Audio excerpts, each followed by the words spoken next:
Shazam! Hey, I'm out here at this new place. Well, new for me, Ruby Hill. And I just found this place. It's not that far from where I tend to be sometimes. And it's got that cool art thing over there. I want to talk about some interesting things though. I've been celibate for the last 7 months. And it's been really good. It's been really good for me. And I want to talk to you about celibacy in this video because I think it's good for everybody to have some periods of celibacy in our lives. I want to talk about how energetically we become connected when we fornicate, whatever you call it.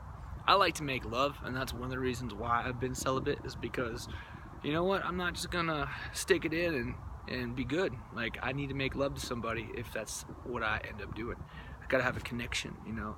It's gotta be more than just this this physical vibe, this physical need, this physical desire.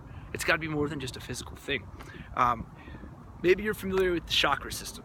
I think it's a cool frame of reference of different points of our body energy centers, and I think that in today's society, especially with all the sex that's like put in our faces through media, TV, like all this stuff, it's programming people to like think that their self-worth is based on sex, and it couldn't be the case, because I feel that our self-worth is really what's inside. It's in the heart.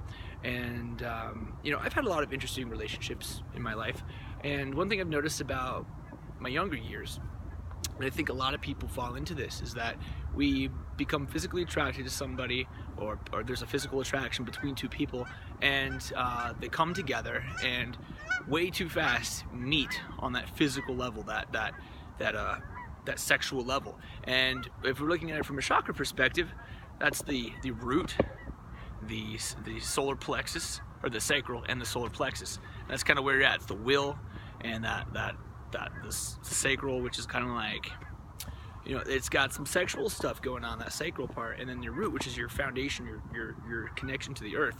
And if I feel that more optimally, if we can form a connection starting from the top down versus the bottom up, because you go through sex, you know, the root to the sacral to the solar plexus, and then you find the heart. If you're finding the heart through sex, it's not as pure or not as optimal as if you have a connection with somebody and you meet up here in the crown, and then you see eye to eye in the third eye, and then through communication you communicate, and then those connections are built, and then you make your way down to the heart, and then that heart connection, and then when all these things are aligned with another person, then you move down to the will, and the will to make some love, and then ground down to the earth with that person and that love making. I think that's more optimal. And not saying I'm somebody who has really got a lot of experience doing that. I just have that idea in my head that would be optimal. And as I continue on my path of celibacy for whoever knows how long, I really don't know how long, I'll be able to basically just find out more about myself. It's interesting when you're making a video about celibacy and then you notice there's people over there that are looking at you making the video. It's kind of funny. But who knows what they can hear what I'm saying. If they do hear what I'm saying, maybe it's good for them to hear it. I don't know. Maybe it's good for you to hear what I'm saying too. Nonetheless, celibacy is a powerful tool, and I encourage you to explore it, because when we contain that energy within us, I feel like there's some power to that.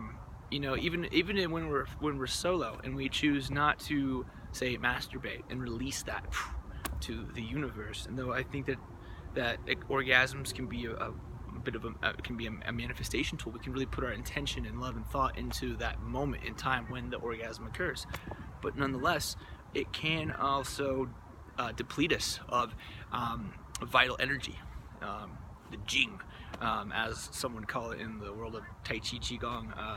You know, when we dissipate that energy, we do somewhat lose power to a degree. That's why I haven't actually partaken in any form of self-release in quite a while, because I want to maintain that energy. And also, when I do finally have that valid connection with somebody that I want to make love with, I want it to be there, and I don't want it to be diminished. So I'm more so incubating the energy.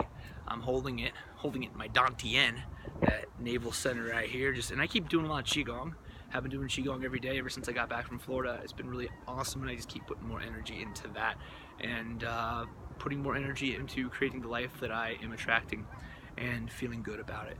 And because life's not always easy, things are crazy, but nonetheless, I believe and feel that I'm going in the right direction. I'm manifesting those things that are in correlation with my thoughts, and also staying humble enough to realize I don't know what's happening, but believing that I've got it.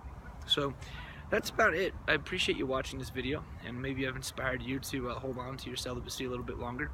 I'll be honest, I don't know how long I'm gonna last. It's been a while, and there's mornings I wake up and I'm like, oh my god, I need to just get it. But you know what, I'm not about to just get it with anybody. There will be a connection, and there will be love made. Because I ain't no fucker, I'm a lover. And hopefully there can be more lovers in this world as we transcend this third dimensional, like, physical fuckery in this world, and start embracing a world of love, and really finding the love within ourselves and within others, and expanding that love through each other. So with that, thank you for watching, and I'm out. Peace out.